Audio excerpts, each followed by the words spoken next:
jueves 18 de diciembre, víspera de esa gran fecha, ese aniversario, esos 25 años que lleva abierta la Filmoteca de Andalucía y que son celebrados aquí entre estos muros por todo lo alto con una programación muy especial. De todo ello vamos a hablar hoy, aunque también contaremos, como siempre, con la presencia de Herminio Trigo para referirnos a esos estrenos, a esos títulos que van llegando a las salas comerciales y, por supuesto, también pues hemos querido pedirle uno de sus trabajos, uno de sus cortometrajes, a uno de los cineastas cordobeses más activos en la actualidad. Se trata de Juanma de Abifué, que en esta ocasión va a presentar aquí Prisioneros. Todo ello será en nuestro programa de cine, aunque antes nos quedamos con la cartelera.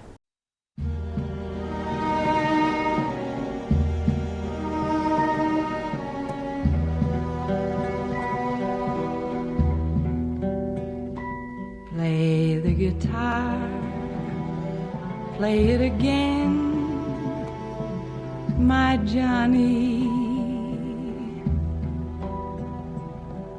Maybe you're cold, but you're so warm inside.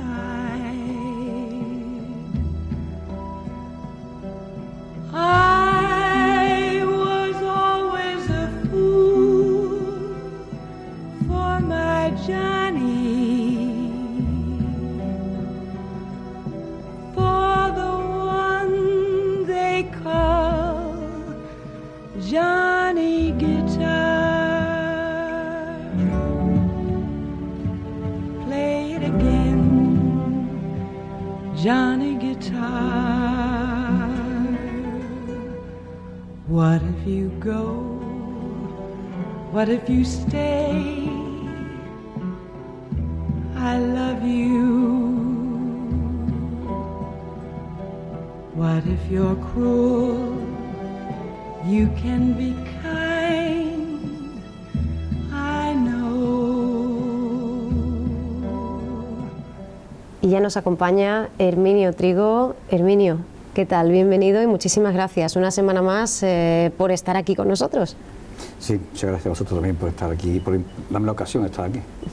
Hemos vuelto a esta biblioteca magnífica, ¿verdad? Seguimos disfrutando de la Filmoteca de Andalucía, incluso en estos días, ¿no? De cierto paréntesis en los cuales sí hay que decir que la programación de la Filmoteca no se detiene, continúa, y vamos a hablar hoy mucho de esas sesiones especiales en torno al 25 aniversario. Sí, porque además es una tarea que identifica mucho el concepto clásico de Filmoteca, la programación que se ha hecho. Entonces, esa programación pues, es muy interesante porque rescata y revisa y nos trae a la memoria momentos de la génesis del cine, y eso es muy importante y una labor fundamental de la Filmoteca. Si no fuese así, no se podría ver. Y como siempre atendemos a esos estrenos, esas propuestas que llegan desde la sede central oficial de la Filmoteca de Andalucía en Córdoba, pero además nos acercamos a los circuitos comerciales. Hoy hablamos bueno, pues de la que es sin duda una de las grandes producciones, una de las grandes propuestas para estas fechas. Ya se estrenaba el día 5 de este mes, pero Exodus pues sigue dando que hablar a críticos y bueno, sencillamente a aquellos amantes del cine. Bueno, es una superproducción hecha por Ridley Scott, que es un director que a mí me interesa mucho y creo que es uno de los grandes directores de cine que aún están vivos y haciendo cine. Un autor que hace películas como Blade Runner o Alien, pues es un personaje que hay que tener muy en cuenta, porque demuestra que sabe hacer cine. Es un director también que curioso porque ya ha hecho varias reposiciones de películas antiguas y sobre todo históricas. Por ejemplo, hay una película, Las Cruzadas, de Cécile de Mille, del primer tercio del siglo pasado, que él hace una versión moderna que es El Reino de los Cielos, que por cierto quiere rodar en la mezquita de Córdoba y la iglesia no lo deja rodar. Tiene que irse a grabar una parte de la película en Palma del Río. Y El Reino de los Cielos es la historia de la misma que contaba Cécile de Mille en Las Cruzadas. Claro, también hace después una película que es Gladiator, que es también una versión de una película antigua, que es La caída del Imperio Romano, de Anthony Mann. A mí me gusta más la versión de Anthony Mann que Gladiator. Y es la misma historia, la que cuenta, ¿no? Es decir, y ahora nos encontramos con esta, con Exodus, que es pues una versión de los 10 mandamientos de Cecil B. DeMille, que, bueno, aquella película mítica con Charlton Heston haciendo de Moisés, Joel Brynner, que hacía el papel de Ramsés II. En fin, estos que eran personajes que pasaban a la historia, nada más que por esa caracterización de esos personajes, ¿no? Una película de Cecil B. DeMille que lo que hacía era reproducir fielmente el contenido de la Biblia. En esta película Exodus, que es la misma historia, bueno, todo el mundo es conocida, ¿no? Pues el pueblo israelita, hebreo, que estaba cautivo en Egipto, llevaba 400 años cautivo en Egipto y que, bueno, pues quería irse a su tierra, la tierra prometida, la tierra de donde venían ellos, que era de Canaán, la actual Palestina. Y, bueno, pues esa historia de la liberación del pueblo hebreo, que eran pues esclavos del pueblo egipcio, pues eso me cuenta la historia de esta película. Bueno, aquí un personaje que es muy llamativo para todo, para novelarlo, para hacer películas, para fabular con él, es Moisés. Moisés es un personaje muy atractivo para narrar cosas de él. Un personaje, bueno, que de su cuna, de la forma que se salva de la matanza que hace, que ordenan a los niños judíos, que es la forma que se salva, cómo se cría en la corte, en el palacio del rey, y cómo, bueno, pues al final, bueno, pues es prácticamente hermano de Ramsés. El rey lo adopta como si fuese un hijo suyo, ¿no? Bueno, pues todo eso se cría en la corte, pero claro, pues esta forma de este personaje después, cuando se convierte después, que se descubre que no es egipcio, que es hebreo, en fin, toda esta historia que cuenta la Biblia, bueno, pues se puede interpretar de muchas maneras, pero es un personaje que se pueden poner muchas aristas.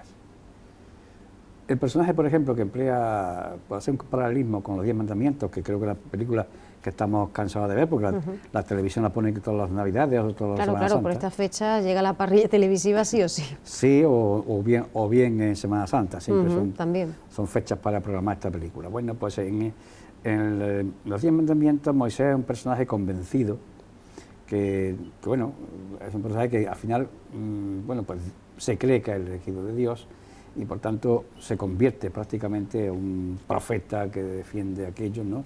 Y que tiene la misión de salvar a su pueblo, ¿no? En esta versión que hace Ridley Scott, pues Christian Bale, que hace el papel de Moisés, es un personaje más escéptico, un personaje que cuestiona. A mí lo que me interesa de la película es eso, así, es que qué tratamiento le da a la historia esta, si es ajustado a las Sagradas Escrituras o simplemente es, o por el contrario, es una versión de interpretarla y darle su sentido, el sentido que él cree que debe darle a los personajes y a la historia. Entonces, el Moisés de Ridley Scott es un Moisés descreído, no muy convencido de lo que tiene que hacer. Sí, hay un conflicto interno, ¿no?, que tiene totalmente un papel importante en la película. Y además está motivado también porque la imagen de Dios que se da en los 10 mandamientos, imagen de voz de trueno, que la zarza ardiendo, una voz que retumba, ¿no?, y que le habla a Moisés desde las altas montañas, y una voz. Aquí no, el personaje de Dios es un niño. Y un niño, bueno, pues que Moisés discute con él. No comparte las cosas de él. Es un niño cruel, es un niño vengativo, un niño rencoroso, un niño, o sea, una imagen de Dios que, bueno, que es el que está en la Sagrada Escritura. Es decir, no se inventa una imagen de Dios, está en la Sagrada Escritura. Ese Dios que se enfada, que es vengativo, que es cruel, que castiga, que mata, que ordena matar, ¿no? Pues ese Dios está en la Sagrada Escritura, ese es el Dios que hay, ¿no?, el Dios de la Biblia. Y quizás en los pasajes de la liberación del pueblo hebreo, el de Egipto, es donde está la crueldad expresada en la máxima expresión, ¿no? Yo creo que es insuperable la crueldad que Dios practica con el pueblo egipcio, ¿no? Es increíble, ¿no? Y se demuestran las plagas, las famosas 7 plagas aquellas que manda para convencer a Ramsés que dejara libre a su pueblo. Pues Dios mandó las plagas aquellas que, bueno, pues eran terribles, los cocodrilos, los insectos, las ranas, y al final la más terrible de todas, ¿no? Matar a todos los niños egipcios. La matanza aquella era terrible, ¿no? Pues es que te puedes imaginar una imagen divina de un Dios que el castigo sea matar niños.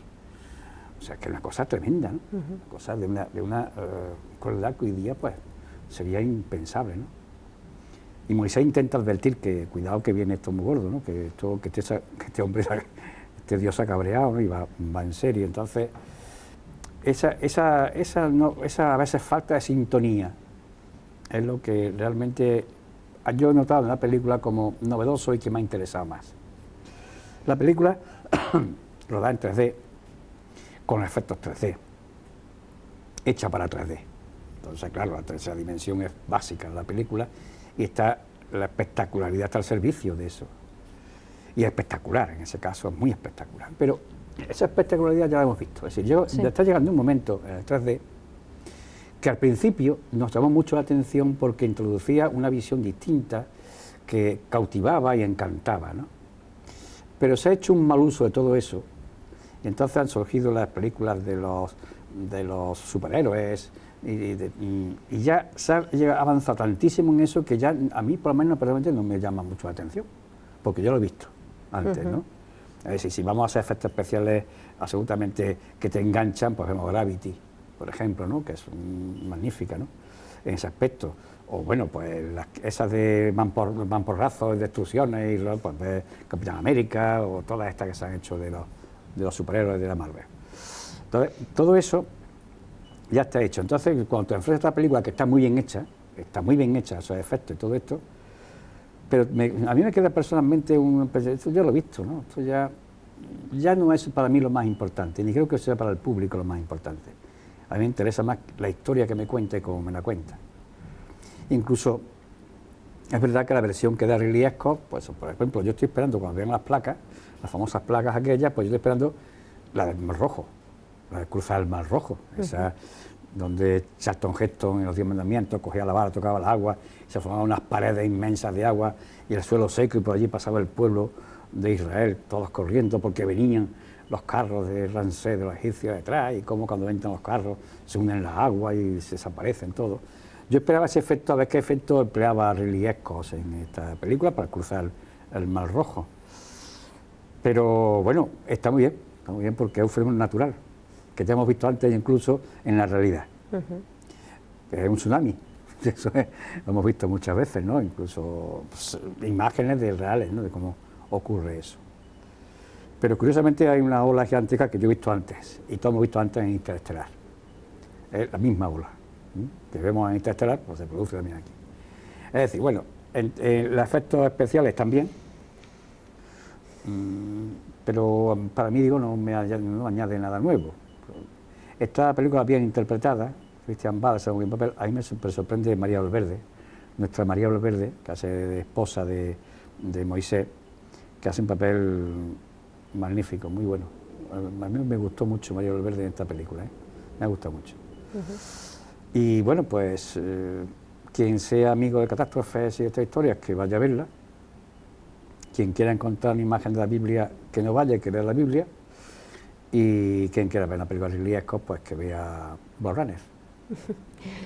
Bueno, yo me sumo también a esa recomendación. Ahí queda la valoración sobre Exodus. Por cierto, presencia española también por parte del laureado compositor Alberto Iglesias, ¿verdad? Que pues una vez más trabaja en superproducciones, de lo cual nos alegramos muchísimo, de esa repercusión de este autor de nuestra tierra. Pero seguimos hablando y nos trasladamos desde las salas comerciales hasta la programación de la Filmoteca, Andalucía, y es que en esa jornada grande, en ese día central del 25 aniversario, tendrá lugar el ciclo Restauraciones que contará pues mañana mismo, mañana viernes 19, a partir de las 8, primero con esa cinta restaurada Julio Romero de Torres, de Julián Torremocha, de hace ya 75 años, del año 39, pero es que además después de este visionado, de esta emisión, vamos a contar con la proyección de Nosferatu, del año 22, de Murnau, que esconde pues, bueno, toda una historia, bueno, una película evidentemente pues, inolvidable, uno de los grandes clásicos indiscutibles de la historia del cine en general, del cine fantástico en particular, que se inscribe dentro de los presupuestos del expresionismo alemán y que comenzó como un intento por parte de su director de adaptar el Drácula de Bram Stoker, pero no consiguió su estudio los derechos. Bueno, Nosferatu es una película mítica, es decir, eso es lo mejor que se puede decir de ella. Es una película de referencia, sobre todo en el cine de terror, una referencia en el cine de terror, pero también una referencia en el cine narrativo bien contado, la historia bien contada. ¿No? Y efectivamente, donde Murnau emplea al servicio de la historia, emplea pues la luz, el uso de la luz que se hace, de iluminación, que se hace en esa película para despertar el terror y los personajes que se emplean, pues no, pues han marcado una época. Yo no he visto un Drácula peor y que me dé más miedo que el de Nosferatu, ¿eh?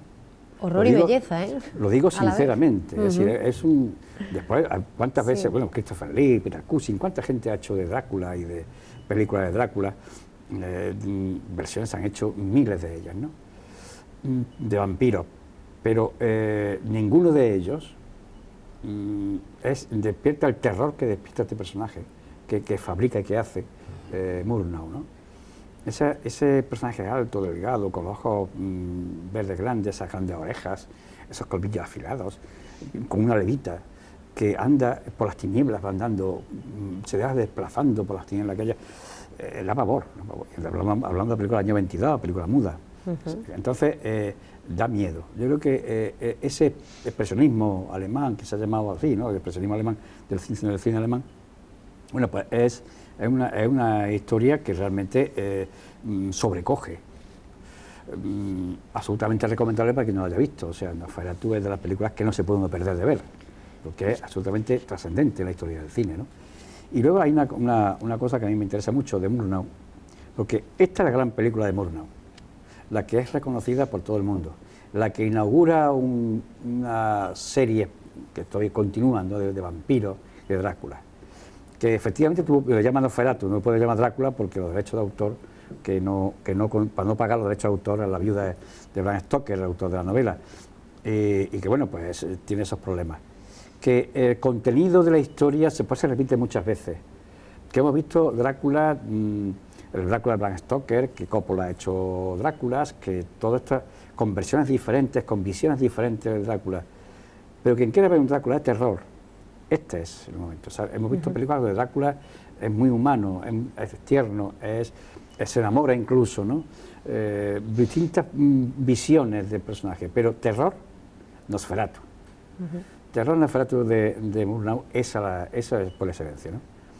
Y digo que Murnau es una pena porque es un director que hizo poco cine porque murió muy joven, se mató en un coche con 42 años y bueno, acababa de firmar con Hollywood para hacer 4 películas, ¿no? Con Paramount. O sea que estaba preparado para hacer películas maravillosas porque allá había hecho Amanecer en Estados Unidos. Una película quizás desconocida, es del año 27, pero que es absolutamente magnífica. Es una película extraordinaria también, donde demostraba que era un director de cine como a copa de un pino, ¿no? Y después su tabú, ya con el sonoro. Teniendo en cuenta que él compite, cuando hace Amanecer en el año 27, compite con el cantor de jazz, que empieza el sonoro. En esa transición desaparece. Es de la generación de esos grandes cineastas del mudo, como Griffith, Eli von Stroheim, o mismo Buster Keaton, ¿no? Personajes míticos en la historia del cine mudo que cuando llega el sonoro desaparecen. porque otros se reciclan, Fritz Lang, por ejemplo, se recicla, hay más directores que se reciclan, ¿no? Llegan y hacen cine sonoro muy bien. Pero hay una generación de cineastas del cine mudo que desaparecen. Murnau desaparece no porque no supiera hacer películas, sino porque se mata en un coche. Y es una lástima porque hubiera sido quizá un director de la talla de Fritz Lang. Entonces, bueno, como tenemos poca obra suya, pero tenemos una obra excelente, yo recomiendo que no se pierda nadie Nosferatu, que es una película de verdad que, aparte de ser mítica, es una película donde se va a pasar miedo, de verdad. Bueno, y cambiamos de tercio relativamente porque continuamos dentro de esa programación de la Filmoteca para este mes, una programación muy especial en la que nos faltan pues algunos de esos grandes emblemas, de esos grandes clásicos, y ahora pues podríamos hablar del momento en el que el gran Méliès nos regaló pues a todo el mundo La Luna. Bueno, Méliès es un personaje aparte en la historia del cine. Méliès no tiene nada que ver con lo que estamos hablando, ¿no? Y mira que fue un creador. Méliès es un creador en el cine, porque teniendo en cuenta que él trabaja a principios del siglo pasado, hablando de 1900, y él se ilusiona con el cine cuando el hermano Lumière lo invitan a una sesión suya. Entonces él va a ver aquello, porque Méliès, Georges Méliès, es un francés, bueno, es francés, parisino, y él lo que le gusta es los juegos de manos, incluso pues, se dedicaba al teatro, tenía un teatro donde era mago, hacía cosas de magia, ¿no? Y cuando ve el cine, dice, bueno, piensa, esto sí es magia, esto es magia de verdad. Entonces intenta que los hermanos Lumière le presten películas para hacerlo. Y los hermanos Lumière se niegan, entonces tiene que hacer se hace de una cámara, con otros derechos, y proyecta películas en su teatro, ¿no? Películas esas que duran 2 o 3 minutos, ¿no? Y entonces ve la posibilidad de poder hacer esas películas. Y se convierte en creador. Pero como trae en la mente esa idea mágica de innovador permanente, él se vuelca a innovar tanto en historias como en técnicas. Entonces es el gran innovador de la historia del cine. Es decir, que quizás el que más ha aportado a la tecnología del cine, a la técnica del cine y a los contenidos, porque él crea, teniendo en cuenta que lo que hace los Lumière es rodar la vida, no rodar documentales prácticamente, él es el primero que empieza a crear y a narrar, y a dar estructura narrativa a la historia, y a crear historias y les cuenta. Eso por una parte. Después, por ejemplo, en técnicas de imagen, pues el fundido negro lo inventa él. Eso, por ejemplo, que se ha hecho muchas veces, ¿no? Eso de parar la cámara, cambia de decorado, sigue rodando. Entonces, ese cambio de esa superposición, ¿no? O superposición de imágenes también se hace. En fin, en técnica avanza un montón. Ten en cuenta que hablamos de cámaras que se rodaban a manivela de principios del siglo, ¿no? Entonces, dentro de todo el film hace muchísimas películas y ya se monta su propio estudio.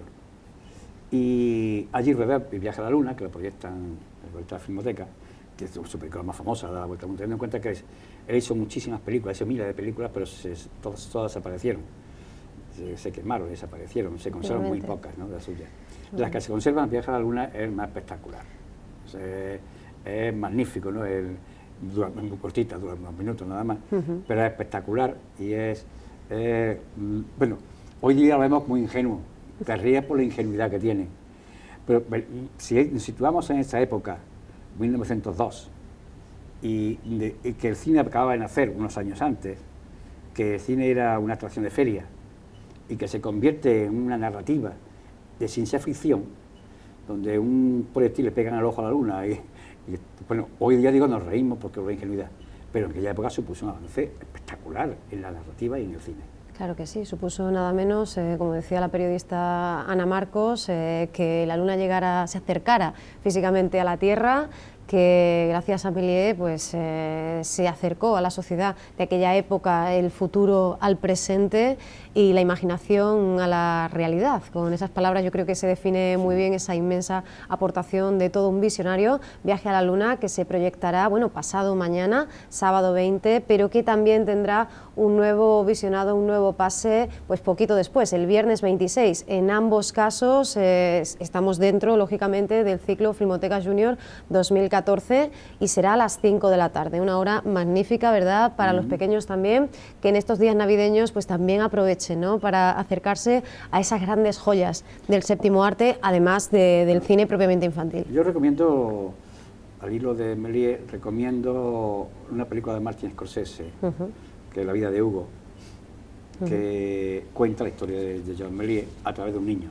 Entonces, precisamente esa visión infantil que le da a Scorsese a la película suya es la que realmente engancha con la historia de Méliès, que hacía películas para todo el mundo, pero en general para público infantil, que con esos cuentos maravillosos, llenos de fantasía y pues diablos que bailan, cosas de este tipo, ¿no?, que se ven en la película. Bueno, pues ya digo que en aquella época era espectacular. Y aparece toda el cortometraje de Viaje a la Luna, aparece entero en la película que hace Scorsese, La vida de Hugo. Entonces yo creo que esa película, si se puede tener, está en DVD seguro, en cualquier tienda, que sería un magnífico regalo para Navidad, regalar esta película, para que se vea quién fue Méliès, porque es la biografía tratada con mucho cariño por Scorsese, de este personaje inquieto del cine. Bueno, Herminio, pues hasta aquí nuestro tiempo de hoy, pero tenemos que decir que la semana que viene volveremos a hablar de cine y lo haremos desde aquí, desde la Filmoteca, aunque todavía no hemos terminado. Pues como siempre dedicamos la última parte de nuestro programa a conocer o redescubrir a alguno de esos creadores cordobeses, alguna de las propuestas más interesantes que siguen llegando a ese mapa cinematográfico, normalmente en forma de cortometrajes. Hoy nos vamos a quedar con Prisioneros, uno de los trabajos de Juanma de Avifué.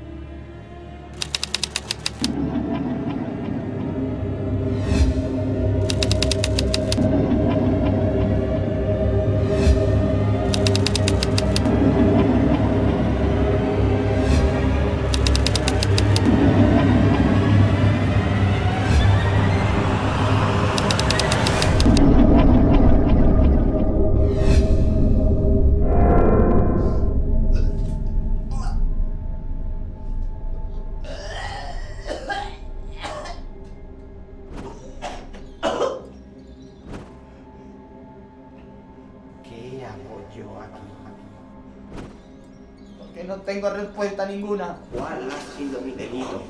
Mi crimen. ¿Cuánto tiempo llevo encerrado? ¿Cuánto tiempo llevo encerrado? Yo creo en mi inocencia. No hay rescate, ninguna palabra de mi secuestrador. Solo odio, anclados en la tiniebla de mi cautiverio. ¡Anclados en la tiniebla de mi cautiverio! Quiero comprender qué hago aquí. ¿Cuántos días? ¿Cuánto tiempo? ¿Cuánto tiempo?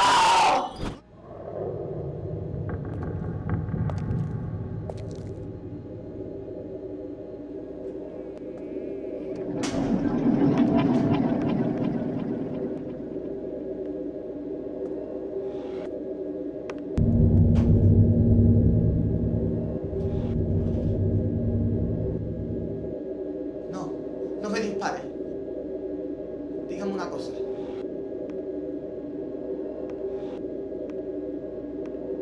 ¿Cuánto tiempo llevo encerrado? ¿Por qué me mantiene secuestrado?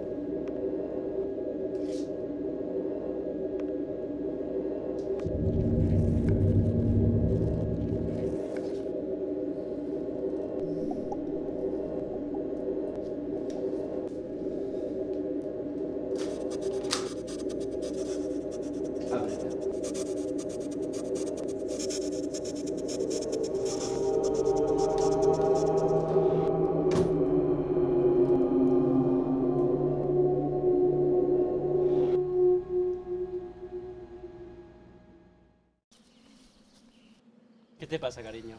No puedo más. Estoy cansada. ¿Y si nos volvemos para el pueblo? A la casa rural. Hacemos un buen fuego y... A tan solo 3 kilómetros de aquí hay un paraje increíble. Se conoce como Las Ollas. Hay una piedra calcárea y la erosión ha hecho grandes mellas. Ya sé que te hace mucha ilusión, cariño, pero es que llevamos caminando todo el día. Volvamos y iremos a verlas otro día. Encenderemos las velas que compramos. Siempre te ha gustado contemplarme a la luz de las velas. Haz un esfuerzo. Hazlo por mí, ¿no? No puedo, de verdad. De acuerdo. Entiendo que estáis cansada. Me estoy dando cuenta, cariño, de que eres incapaz de hacer nada por mí. Eso no es verdad, cielo. ¿Me estás llamando mentiroso? No. De mi boca no habrá escuchado salir esa palabra. Hay muchas maneras de insultar a un hombre. No miento. No haces nada por mí. Sí, claro que hago esfuerzo por ti. Es que estoy muy cansada.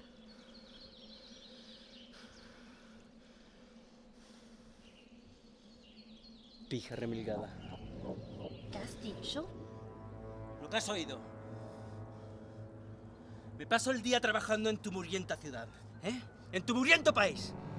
Y cuando venimos de vacaciones, lo único que haces es joder mis planes. Me estás asustando. Porque te digo la verdad, ¿no? ¿Eh? La verdad te asusta. ¡Te asusta! ¿Pero por qué me tratas así? Tú eres la que ha fastidiado mis planes. Solo te estoy diciendo la verdad. Tienes razón. Tranquilízate. Tienes razón. ¿Lo has dicho? Que lo siento, de verdad. Mira, iremos donde tú quieras. Me gusta que entres en razón. Porque no quiero hacerte daño. Pero a veces me siento prisionero de ti. ¡Qué torpe eres! ¡Maldita sea! ¡Mira lo que has hecho! ¡Venga! ¡Venga! ¡Tenemos que volver al albergue! ¡No puedo!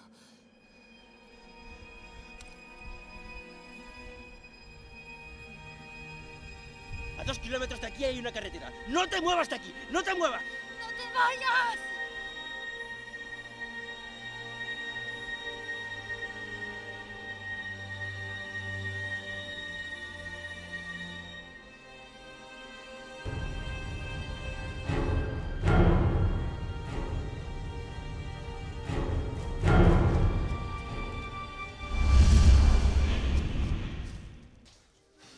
¿Quieres que te ayude, hermano?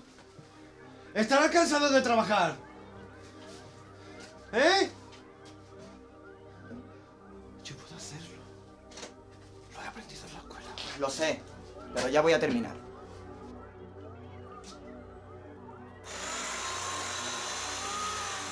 Mi hermano se confía de mí porque piensa que soy un inútil. Lo que piensa en realidad es que soy un tonto. Eso sí. Un tontito. Y que no valgo. ¿Valgo? ¿Con B o con V? Que no sirvo. Sirvo. Eso. Un inútil. Y que no sirvo para nada. ¿Me estás diciendo algo? No, hermano. Solo estaba pensando si había fútbol en el televisor. Venga ya, granuja. ¿Te queda mucho para terminar? Cuanto más trabajes, más te cansarás. Yo podría ayudar... No, ya voy a terminar. ¿No confía en mí? Piensa que soy un inútil. Inútil. Acento...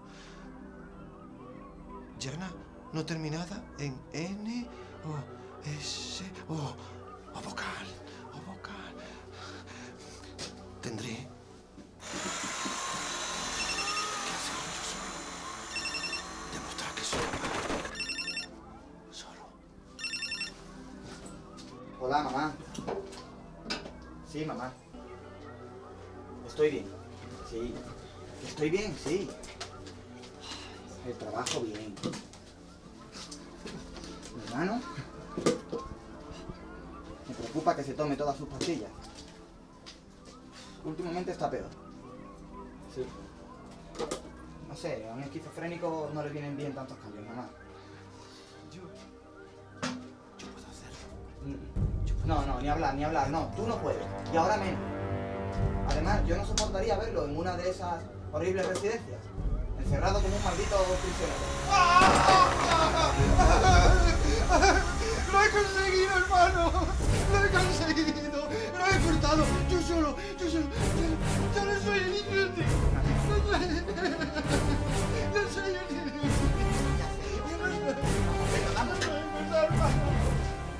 No lo entiende. No podía parar. No podía parar, de verdad. Mira, si me dejas te lo explico. No podía parar. De ninguna manera, no podía parar. ¡No podía parar! ¡No! ¡No! Ricardo. ¿Cómo vas, Ricardo?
¿Y mi hermano?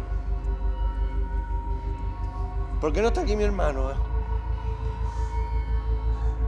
Nunca viene a visitarme. ¿Visitarme?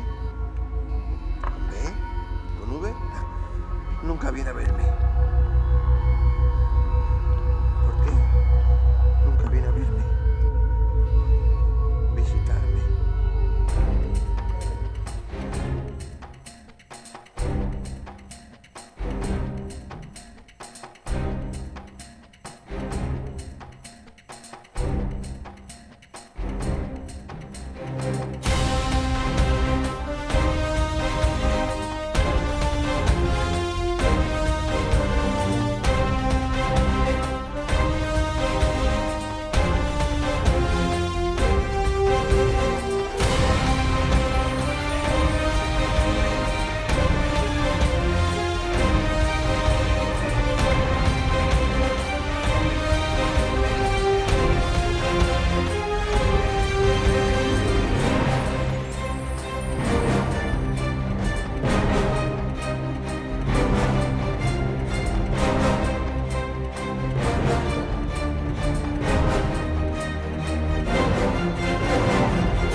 Decía Miguel Ángel Antonioni que Hollywood era como estar en ningún lugar, hablando a nadie, sobre nada.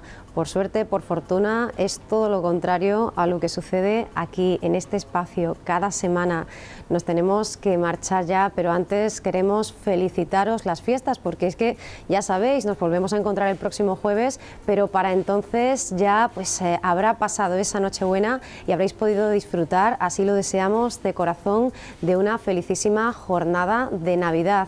Desde aquí os pedimos también que sigáis pues respaldando, apoyando con vuestra presencia a ese idilio que desde hace pues más de 25 años ya lleva pues produciéndose esa danza interminable entre la ciudadanía cordobesa, también todos aquellos que se acercan desde diferentes puntos de nuestra geografía a la Filmoteca de Andalucía y ese cuerpo docente e investigador que sigue dando sentido a tantísimo trabajo, tanto esfuerzo como el que se realiza desde aquí. Muchísimas gracias por habernos acompañado, nos vemos el próximo jueves.